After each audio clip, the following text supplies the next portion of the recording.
कि railway ALP की vacancy आया हुआ है, टेक्नीशियन की वैकेंसी आया हुआ है, आरपीएफ की वैकेंसी आया हुआ है, अब आ गया है एनटीपीसी, और एनटीपीसी के बाद आएगा ग्रुप डी। तो आप लोग तैयार रहिए, 2024 में नौकरी लेके छोड़ना है। ठीक है, यहाँ पे देखिए सबसे पहले हम बात करेंगे कि पोस्ट कौन कौन से पोस्ट आया है और उस पोस्ट का क्वालिफिकेशन क्या है। ठीक है, यानी कि ये 11th 12th यानी कि 12th पास कर चुके हैं और ग्रेजुएशन पास कर चुके हैं, तो फिर ये आप लोगों के लिए बहुत ज़रूरी है। ठीक है, तो चलिए हम अब इसको स्टार्ट करते हैं। आप लोग वीडियो के एंड तक बने रहिएगा, अच्छे से समझ के जाएंगे, ये गारंटी है।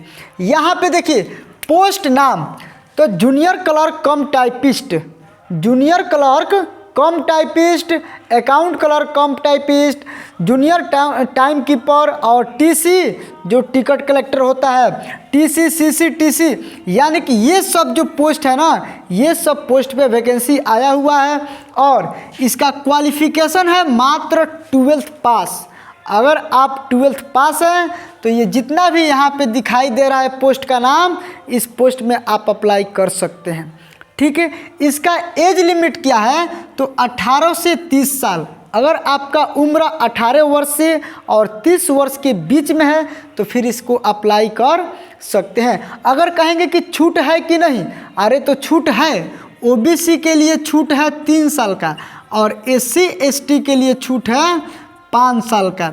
ये पहले से छूट रहता है, यानी कि A to Z हम लोग जानकारी प्राप्त करने वाले हैं आरआरबी एनटीपीसी से। ठीक है, यहाँ पे ध्यान दीजिए, ये है आपका 12th पास के लिए जूनियर क्लर्क कम टाइपिस्ट, अकाउंट क्लर्क कम typist, junior time keeper, TC CC TC, ये सारा ये वैकेंसी जो है आपके लिए है। ठीक है, अगर आप ग्रेजुएट हैं, आप ग्रेजुएट हैं, ग्रेजुएट लेवल पर भरना चाहते हैं, तो फिर आपके लिए ये है ट्रैफिक असिस्टेंट, ये जीजी का मतलब गुड्स गार्ड। ठीक है, और ये हो गया एसएम स्टेशन मास्टर और सीनियर कम क्लर्क टाइपिस्ट, ये भी है आपके लिए सीनियर कमर्शियल कम टाइपिस्ट टिकट, ये भी है क्लर्क, सीनियर टाइम कीपर है, जूनियर अकाउंट असिस्टेंट कम टाइपिस्ट है, कमर्शियल अप्रेंटिस है, यानी कि बहुत सारा ये बहुत अच्छा पद वाला वैकेंसी है, बहुत बढ़िया पैसा है इसमें। ठीक है, ये ग्रेजुएशन स्तर पे है। ठीक है, ये ग्रेजुएशन स्तर पे, इसका भी एज है 18 से 33। यहाँ पे देखिए ये जो 12th पास पर है 1830 और जो ग्रेजुएशन पर है वो 1833, यानी कि 18 साल और 33 साल के बीच में है तो आप अप्लाई कर सकते हैं। इसमें भी छूट है एससी एसटी के लिए, एससी एसटी के लिए यहाँ पे 5 साल का छूट है और ओबीसी के लिए 3 साल का छूट है। एससी एसटी के लिए 5 साल का और ओबीसी के लिए 3 साल का छूट है। अब यहाँ पे इसका सिलेक्शन की प्रोसेस हम लोग जान लेते हैं कि सबसे पहले एग्ज़ाम होगा कि सबसे पहले टाइपिंग होगा कि क्या होगा।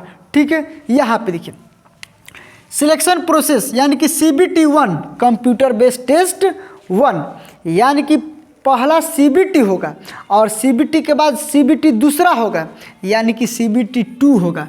2 बार एग्ज़ाम होगा आपका, कंप्यूटर पे 2 बार एग्ज़ाम होगा।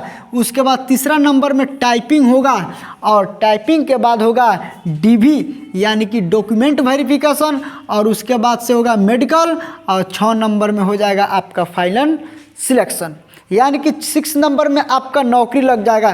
तो सिलेक्शन का प्रोसेस यही है कि 2 बार एग्ज़ाम देना पड़ेगा, तीसरा बार टाइपिंग का एग्ज़ाम, चौथा बार डॉक्यूमेंट वेरिफिकेशन और 5वां बार मेडिकल और 6वां बार नौकरी।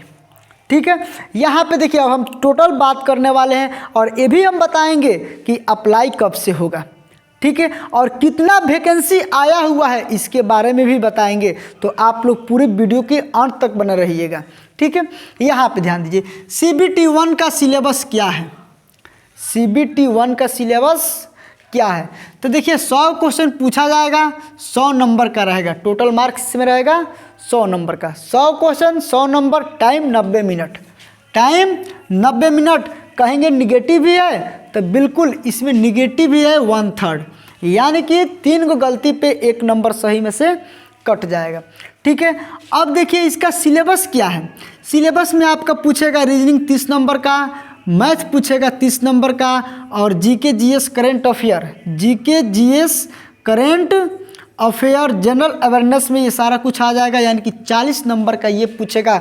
अगर यहाँ पे देखिए मैथ और रीजनिंग आपका सही है तो 60 नंबर तो ऐसे ही निकल गया। मैथ और रीजनिंग सही है तो 60 नंबर, 60 नंबर में 50 नंबर तो बिल्कुल आ ही सकते हैं। ठीक है, 50 नंबर तो बिल्कुल आपका आ जाएगा। तो अगर मैथ की तैयारी बिल्कुल अच्छे से करना चाहते हैं तो फिर ये इस चैनल पे आप लोग बने रहिएगा और देखिएगा कि मैथ जो भी हम पढ़ाए हैं ना, किस तरीक़ा से पढ़ाए हैं, बिल्कुल समझ में आएगा और बहुत तेज़ी से क्वेश्चन को सॉल्व कर पाएंगे। ठीक है, तो यही इसका सिलेबस है। रीजनिंग 30 गो, मैथ 30 गो और जीके जीएस और ये सब मिला के 40 क्वेश्चन रहेगा। ठीक है, CBT 1 पास हो जाएंगे, CBT 1 पास हो जाएंगे। यहाँ पे देखिए इसमें कम से कम आपको 50% मार्क्स लाना पड़ेगा। अब यहाँ पे देखिए CBT 2 की हम बात कर लेते हैं। तो CBT 2 में 120 क्वेश्चन, 120 मार्क्स का और समय 90 मिनट। यहाँ पे देखिए 100 क्वेश्चन के लिए 90 मिनट समय, अब यहाँ 120 क्वेश्चन के लिए 90 मिनट समय, यानी कि CBT थोड़ा सा हार्ड हो जाता है। इसमें 20 क्वेश्चन एक्स्ट्रा पूछ देता है और समय वही रहता है। ठीक है, यहाँ पे इसमें भी निगेटिव है 1/3, यानी कि 3 गलती पे 1 सही में से काट लिया जाएगा। ठीक है, अब यहाँ पे देखिए रीजनिंग भी पूछा जाएगा, इसमें 35 क्वेश्चन, मैथ पूछा जाएगा 35 क्वेश्चन और जीके जीएस ये करंट अफेयर मिला के 50 क्वेश्चन। तो 35 35 70 और 50 120। ठीक है, यानी कि अगर मैथ और रीजनिंग आपका बहुत अच्छा है तब आप स्कोर कर सकते हैं, आप रिजल्ट दे सकते हैं। और जीके जीएस पे भरोसा नहीं किया जा सकता है, जीके जीएस पे विश्वास नहीं किया जा सकता है, क्योंकि जीके जीएस एक समुद्र है और समुद्र में कहाँ से आ जाएगा कोई गारंटी नहीं है। तो आप लोग मैथ और रीजनिंग पे विश्वास रखिए, रिजल्ट यही दिलाता है। ठीक है, चलिए अब यहाँ पे देखिए CBT 1 हो जाएगा, CBT 2 हो जाएगा, उसके बाद से हम लोग आ जाएंगे स्टेज टाइपिंग, यानी कि 3rd स्टेज में आएगा आपका टाइपिंग। और टाइपिंग में देखिए हिंदी टाइपिंग 25 WPM, 25 WPM का मतलब कि 25 वर्ड पर मिनट में, 25 वर्ड पर मिनट लें। अगर इंग्लिश टाइपिंग लेते हैं, इंग्लिश टाइपिंग में आपका 30 वर्ड पर मिनट में, इंग्लिश टाइपिंग 30 वर्ड पर मिनट, हिंदी टाइपिंग 25 वर्ड पर मिनट में। ठीक है, अब यहाँ पे देखिए कि हम बात करते हैं कि इसमें टोटल वैकेंसी कितना है। तो टोटल वैकेंसी कम से कम पहले की जैसा मत सोचिए कि पहले आया था 30,000 तो 40,000 तो 50,000, अब वैसे नहीं आने वाला है, बहुत अधिक से अधिक आएगा। तो 9,000 से 10,000 तक, कितना 9,000 से 10,000 तक वैकेंसी आएगा, क्योंकि RRB ने यानी कि रेलवे ने कैलेंडर जारी कर दिया है, हर साल वैकेंसी देगा, लेकिन अब कम कम वैकेंसी देगा और हर साल देगा। ठीक है, क्योंकि अभी ALP आया हुआ था, टेक्नीशियन आया है, RPF आ गया है और इसका कैलेंडर ही जारी कर दिया गया है, यानी कि कब महीना में कौन सा वैकेंसी आएगा। ठीक है, यानी कि 9,000 से 10,000 तक। अप्लाई कब से होगा ये भी जान लीजिए, अप्लाई कब से होगा। तो अप्लाई होगा आपका जून से स्टार्ट हो जाएगा, जून, यानी कि ये चल रहा है अभी क्या, मार्च अप्रैल मई जून, यानी कि 2 महीना के बाद स्टार्ट हो जाएगा। और आप लोग अभी से तैयारी में लगे रहिए, ये नहीं कि वैकेंसी आएगा तब हम तैयारी करेंगे, नहीं, अभी से आप लोगों का तैयारी ज़बरदस्त रहेगा।